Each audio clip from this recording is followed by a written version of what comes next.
There were giants in Ohio. There's absolutely no doubt about that. But there was a deliberate obfuscation of this. And we have to ask ourselves, why is there a deliberate obfuscation? Here's the deal. The reason for this is very simple. It pushes back against the Darwinian paradigm. I'm going to bet that if you went to any of these people, W. Scott McGraw, and asked him, are you a follower of the Darwinian paradigm? They would probably say yes. Now, a follower of the Darwinian paradigm. Okay, that's you mean a follower of like science and the evidence that makes the most sense based on the evidence? Yeah, I'm sure they would be like, yeah, I'm a follower of like the evidence because that's how we do stuff. But these people really want to believe in these magical giant things because they have to. They really like the verse in the Bible that talks about demons, getting kind of frisky with some human women and having giants as kids, as babies. So that they really would like that to be true, that whole Bible verse. So got a lot of these claims of giants, but we're going to look into it. This guy's kept really funny. So let's check it out. I'm Brentley, and this is the Punk Apostate. Let's go.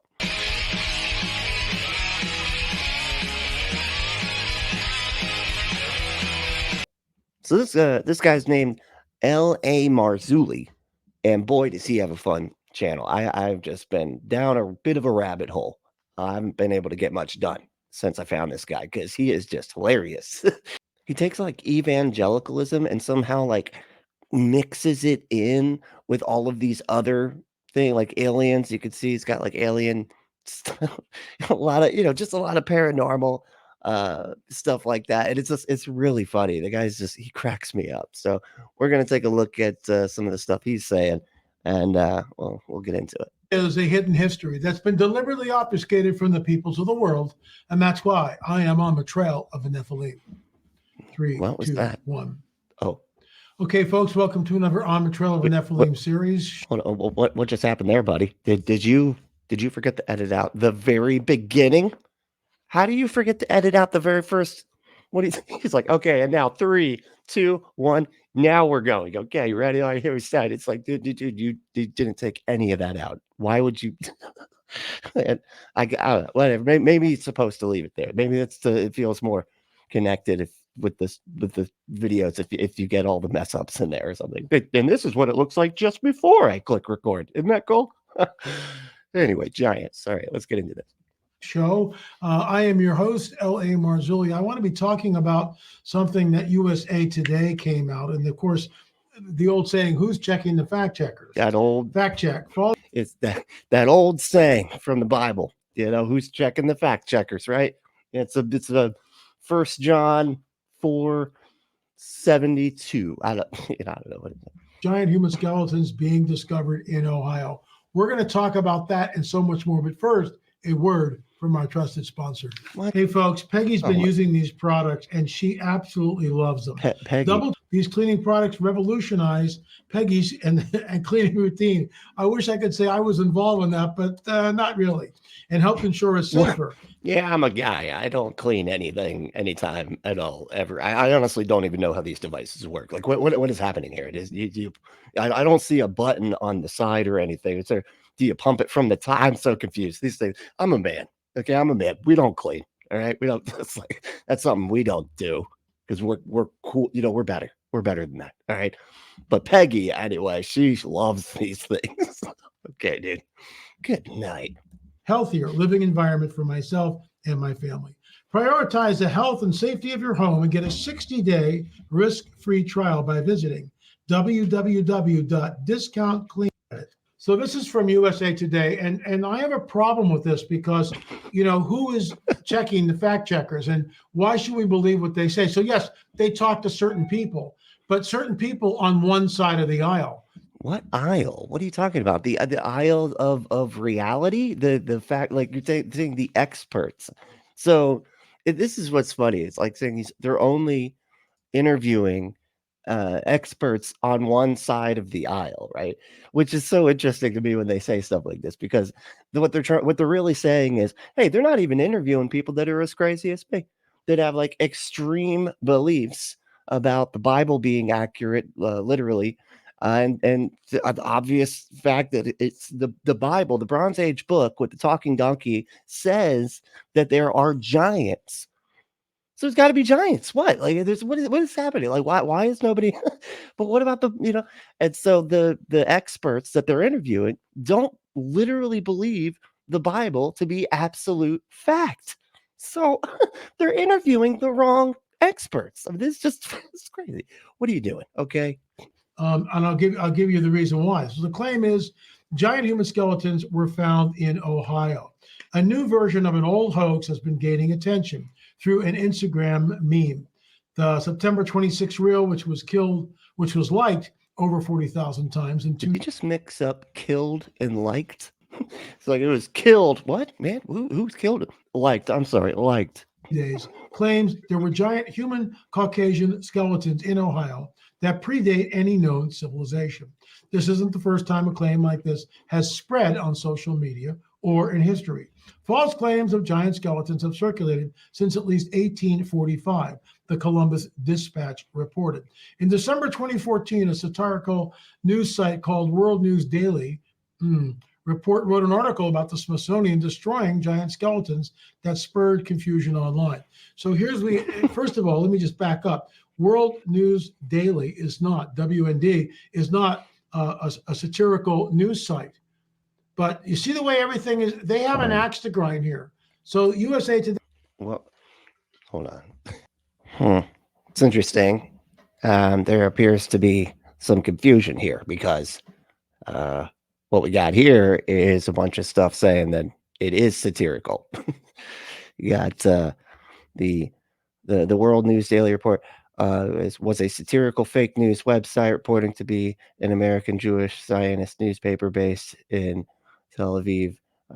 So it doesn't even exist anymore. I wanted to try to pull up some other stuff that they had posted, but here's Snopes, right? And Snopes. Let's take a look at some of their archived stuff here. Did a burglar sue homeowner for being violated by dogs while struck? Did the Smithsonian destroy thousands of giant human skeletons? Okay. Did a burglar sue a homeowner after being raped by a German Shepherd while stuck in a dog door? I don't think so. I don't think that happened. Not satirical at all, though. That's not. Did a U.S. military airplane lost in 1945 reappear 75 years later? No, I don't think it did. Let's see here. Did a woman give birth to 17 children at once? Did a man fake being deaf and dumb for 62 years to avoid listening to his wife? Were members of a midget crime gang suspected of 55 break-ins? Did a priest need surgery to remove a crucifix from his rectum? Did a Chinese lunar rover find no evidence of American moon landings? Did a teacher high on meth strip naked in class and bite 2 students? Now this one actually could be true. I don't want to look. It said it was probably happened in Florida, and it probably did happen. I'm not good. Let's move right past that. That kind of hurts my point here. Did a man sue Dyson after being partially emasculated by a vacuum cleaner? Did a man start crashing his car after receiving a woman's brain in a transplant?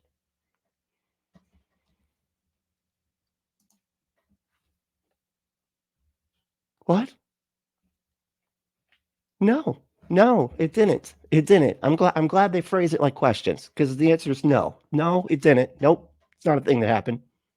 So that's the place, that's the website that this brilliant guy is saying wasn't satirical. This is factual stuff here that we're dealing with. Okay, all right. Well, just so we clear the air, just like that's how this goes. Okay. Today's fact checkers come to me. I've got photographs. Oh, he's got photographs. So that's that. No way to fake photographs or anything. Yeah, even if you have, everybody knows if you have a photograph, well, it speaks 1,000 words. Or I mean, oh wait, well, we were talking about something else. And look, as we could see here, there is a little Look how he's got the giant skeleton. Like this guy's standing back here, got this up here. Yeah. And this is from the 1800s for some reason, or I guess we said early 19. I'm sorry, early 1900s. Haven't seen anything since for some reason. That's just kind of odd to me. But let's see what he's got going on here.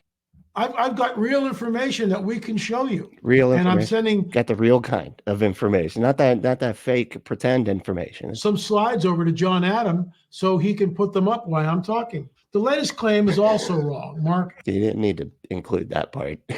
And I emailed, which stands for electric mail.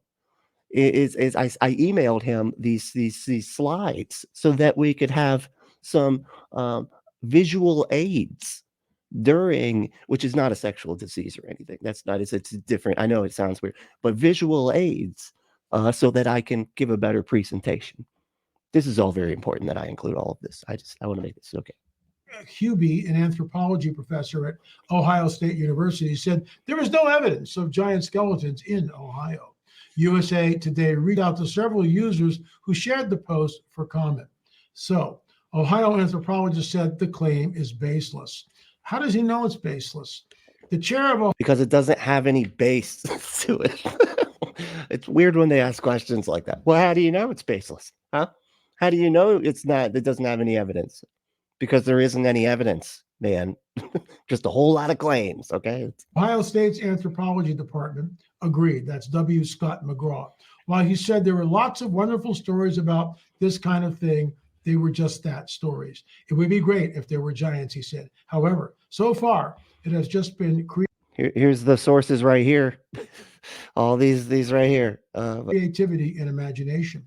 But at least one user who shared the post insists the giants' skeletons were real. The Instagram user at Jesus Christ Reborn Once Again pointed, of course, USA Today to the Book of Enoch, an ancient Hebrew text, as proof that such giants existed.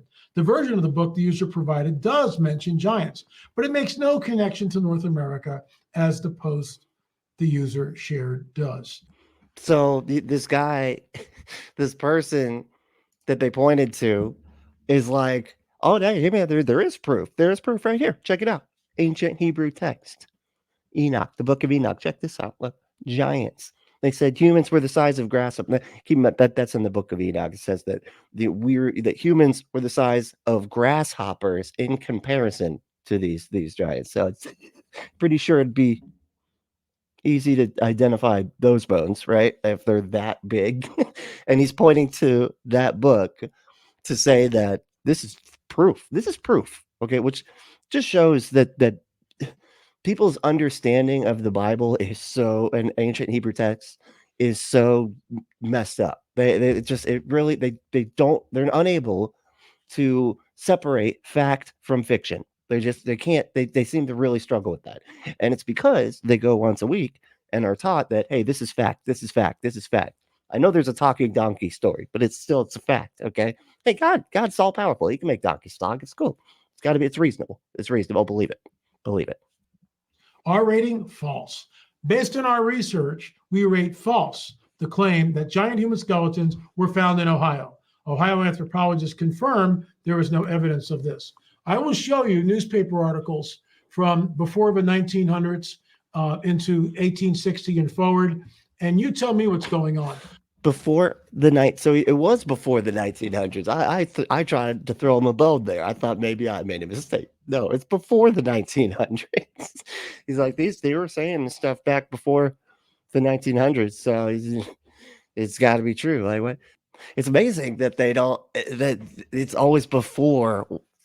We have the methods that we have today to be able to verify things and whatnot, right? So we're jumping back in time to when it was far easier to trick people. I'm just saying, right? It's just an easy going back, like, yeah, but what about back when they could literally trick people really easily because they don't have access to information or any kind of equipment that can even check this sort of thing, right? So it's real easy to lie and trick people and do all this stuff. Like this is funny. He's like, no, we got to go back to then. We got to go back to then. That's when they really knew the facts. It's before, it was before you were able to figure out if people were lying real easy. Plus, we actually have the Smithsonian, their reports, which Mondo Gonzalez and I have looked into. There were giants in Ohio. There's absolutely no doubt about that. But there was a deliberate obfuscation of this. And we have to ask ourselves, why is there a deliberate obfuscation? Here's the deal. The reason for this is very simple. It pushes back against the Darwinian paradigm. I'm going to bet that if you went to any of these people, W. Scott McGraw, and asked him, are you a follower of the Darwinian paradigm? They would probably say yes. Now, I don't know that, and they're not here to defend themselves. But our work on Catalina Island... There's no such thing as followers of the Darwinian paradigm. There's just experts that evaluate actual evidence and come to conclusions based on the actual evidence. And that actual evidence is that it demonstrates, to the best of our understanding, that evolution's a fact. Okay, that's what the evidence shows, right? That's he's facing us like if it's like they're asking people that believe in evolution. I mean, people that acknowledge evolution, right? So yeah, of course, because they would be the experts. So basically, if anybody is acknowledging the fact that evolution is a fact, then they don't count because they are brainwashed by godless scientists that have tainted the whole field. I mean, this is exactly the kind of stuff that I used to think when I was, being brought up with these anti-evolution, with this anti-evolution curriculum that I was taught. It was all about how godless atheists, scientists are just tainting everything. They're just running around, just throwing out evidence. It's like, oh my gosh, there's more evidence of the Bible here. Break it, get rid of it, hide it. Like that's what we were taught. And so that's why it sets up he sets up this system where he won't ever accept any criteria that isn't young earth creationist experts. Those things don't exist, man. There is no such thing as young earth creationist experts. Okay, there's a lot of young earth creationists, but they're not experts because they couldn't possibly be. It'd be like a doctor that doesn't believe, that believes in bloodletting or something. That he wouldn't be a doctor. He would have his license removed because bloodletting doesn't work. And so it's funny how they're like, okay, so we're only going to accept as criteria anything from people that think exactly. We're only accepting evidence from people that agree with all the insanity that I believe in, which is that basically the entire field of science and biology is based on a lie that scientists all are in on, a conspiracy to hide the truth of Jesus Christ and the fact that giants were born because demons had sex with women. Yeah, it's going to be tough to find experts that are on your side, buddy. Okay? Yeah, but it's breaking down. I can feel it as I'm saying it. John, you can show those pictures. John, showed a 9-footer. We had 3 different researchers look at that photograph that I discovered. Ralph Glidden is holding a shovel. It's circa 1919 and 1921. Glidden is employed by the Hay Museum. He's finding 9-footers out on Catalina Island. Then last week we talked about Sarawinamukka and the Sitika, the red-haired cannibalistic giants that were in Lovelock Cave area, Nevada. Okay, I did read some about these, and these are interesting. So I don't know necessarily what he was just showing as far as that screen goes, but there were reports of these giant, these giants, these red-haired cannibal giants that a Native American tribe defeated, and they get a lot of these stories from the legends of that particular tribe. That's where a lot of this is coming from, as and that's what they're using to try to verify this stuff, right? Are these stories of these red-haired giant cannibals or whatever that they defeated. It was a big story of conquering the monsters, right? It's clearly a legend. So you see here we got the myth of the cannibalistic Lovelock giants, 10 feet tall, human remains discovered in U.S. cave. Wow, that's pretty serious. This is from moneycontrol.com. Not really sure what that is, but I think this is just basically saying what the legend is. The skeletons, with their jaw-dropping size and distinctive red hair, have raised questions about the existence of a long-lost tribe known as the Twi-X. In a discovery that reads like a chapter from ancient mythology, recent findings in the U.S. state of Nevada have reignited the age-old debate about giants who once walked the earth. Unearthed human remains, some towering up to 10 feet in height, were found in the state, sparking speculation about a forgotten race that may have dominated southwestern America. It dominated. We could barely find any skeletons, but it just dominated it. It dominated it at one point. The mysterious skeletons, with their jaw-dropping size and distinctive red hair, have raised questions about the existence of a long-lost tribe known as the Twi-X, a race that allegedly crossed oceans on reed rafts. The legend of the Twi-X, according to Paiute folklore, the Twi-X, described as cannibalistic red-haired giants arriving in the Americas from a distant island. Legends passed down through generations speak of their extraordinary strength and cruelty, setting them apart from ordinary humans. The Twi-X waged war on neighboring tribes, spreading terror and destruction. After 10 years of conflict, the tribes united against the giants. In a climactic confrontation, the last remaining giant sought refuge in Lovelock Cave, only to face a fiery end as the tribes sealed the entrance, suffocating and burning them alive. Evidence of extreme burning near the cave entrance was discovered in 1911. So that's the myth right there. Okay. I looked up a bunch of information, basically trying to find if there was any legitimacy to this stuff. And I found a lot of no, there's not. The skeletons in that cave were not 10 feet tall. They were 6 feet tall, which, for back then they were still pretty tall. 6 feet, so that's pretty tall. But no, nothing 8 to 10 feet tall. That's just not how any of it worked. But there was other problems as well. So this is from the Skeptoid, right? I really like a lot of their stuff because they break down a lot of these legends. The cave is real, and you can drive to it via a long road from a nearby Lovelock, Nevada, a small farming town that is grown amidst the moist soil of the sink. The stories are real too. All you need to do is Google for red-haired giants, and you'll find a raft of websites repeating the same tale. Guano miners in the cave found so many relics that in 1912 they turned the site over to a University of California anthropologist who recovered thousands of artifacts.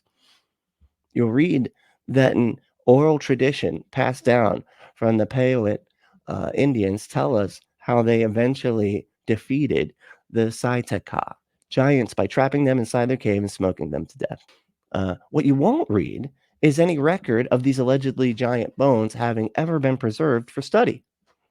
Some say that they were being covered up, of course, or deliberately hidden away in locked cabinets in secure sections of museum collections. Okay. But most sources that discuss the stories speculate that the bones were simply lost over time. It's a fact that the earliest excavations of Lovelock Cave were exceedingly destructive and unscientific in the extreme.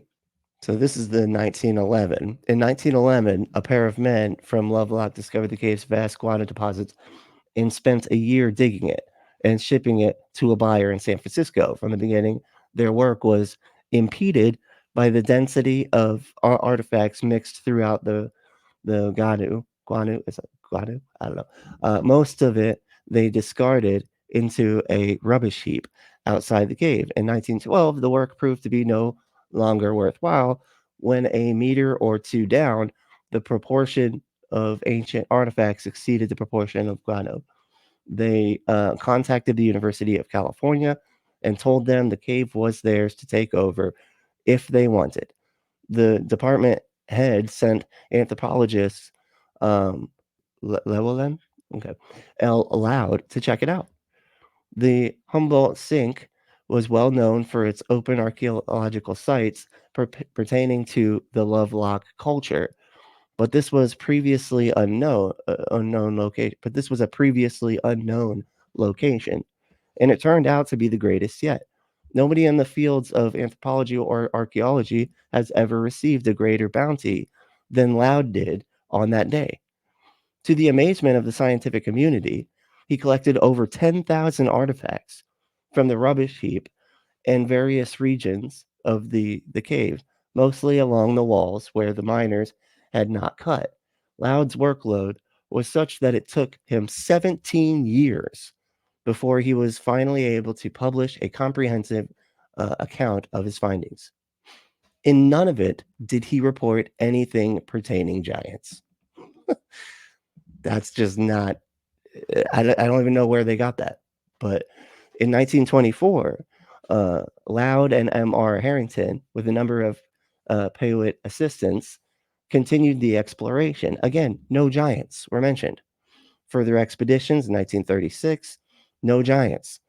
Krieger returned in 1949, 1950, 1965, no giants. In fact, many parties representing many of the universities and museums have worked at the site. Not a single one of them reported giants, although quite a lot of human remains were recovered and remain available for study in museum collections. A complete radiometric history has been constructed of Lovelock Cave. We have human remains from all periods, yet none of the literature happens to mention what you'd think would be an earth-shaking fact. They were giants. The red hair is true, but simply because the pigment in dark hair nearly always turns red after centuries of burial, in certain temperatures and soil chemistry. This is evident in mummies from all over the world, and even evident in ancient Native American scalps. There is no science-based reason to suspect that the Lovelock culture had red hair. It was also almost certainly black, like all Native Americans. The cannibalism is also true, but based on a very few human bones found at Lovelock Cave that had been split for removal of their marrow. All others had not. The rarity of such bones there suggests that it was an exceedingly uncommon practice, probably only in times of great famine, and was certainly not the norm. So, where did this idea come from that the Lovelock culture was a tribe of red haired cannibalistic giants?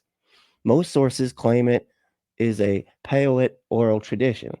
So, I did my best to read as much Paiute legend that I could find, having no actual Paiutes on hand to recite oral traditions for me. I found their lore to be speckled with occasional mentions of lone giants in fanciful tales, but I found no mention of a tribe called Saitaka, a tribe of giants, or any red haired anybody, cannibalistic or not. The Pyramid Lake Paiute tribe maintains an active web presence and archives a number of tales. And although you'd think such a prominent urban legend would be mentioned in what they publish, it is not. What I found, in fact, is that every mention of the Psychica appears only in paranormalists' books and websites that promote the claim that a Paiute oral tradition says the red-haired giant cannibals were real. Every mention of Psychica, this is like the proper way to spell it, appears in scholarly books and the articles about the Lovelock culture with no mention whatsoever of red hair, or giantism. If you're looking for the legend, search for Saiteka. If you're looking for the true story, search Saideko. So now that we have an idea of exactly why it's not true, let's get back to the dude. Is she just making this up? Is this just some sort of oral history? Then we have Chief Joseph in our film.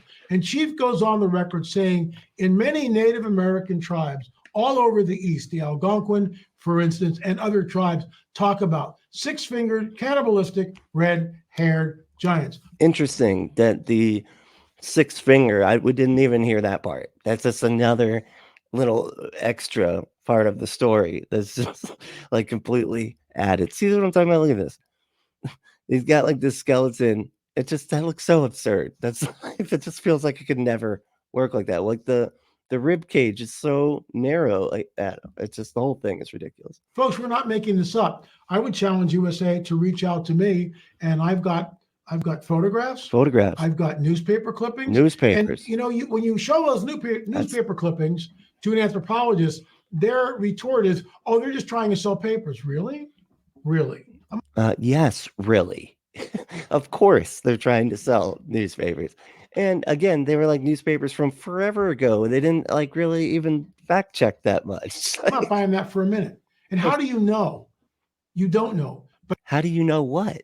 That they were trying to sell papers? Because that's what papers are for. Like that's the business model, man. That's how that goes. But that's a straw man argument. So there were giants in Ohio. Read Fritz Zimmerman's book. What was the straw man argument? That they're just trying to sell papers? That's a straw man? How? How is that misrepresent or mischaracterizing? You know what? Never mind.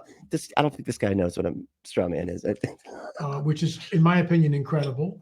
And you can go from there and decide for yourself. Okay. Fritz Zimmerman's book, you can check that out. The Nephilim Chronicles, Fallen Angels in the Ohio Valley. Keep in mind, that's what this guy thinks is actually true. He thinks that there are demons that had sex with human women, and those human women gave birth to giants that ended up being 10 feet tall. And then also became cannibals and grew an extra finger, apparently. Like, it's just a whole, just gets crazier and crazier. Folks, we got some announcements. This is a new mug, but I digress. We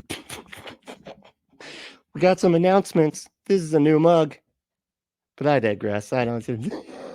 No, I know it says, but I digress on it. But it's just funny. It's just wow. Push in here, John. And you can go to our website. What? Why did he say we got to do this, John? And then he zoomed in. Is he lying about another person being there? Is that what this is? He pretending to have an assistant? That's what this seems like. LAMarzulli.com. And this one, we go up, they come down, we go up, they show up. So we've got 3 different mugs. Okay. I don't understand any of that. I mean, these are some deep lore. This is deep cut stuff for this guy, I guess. I don't know. Rebuke for ask questions later. That's the mug we were selling.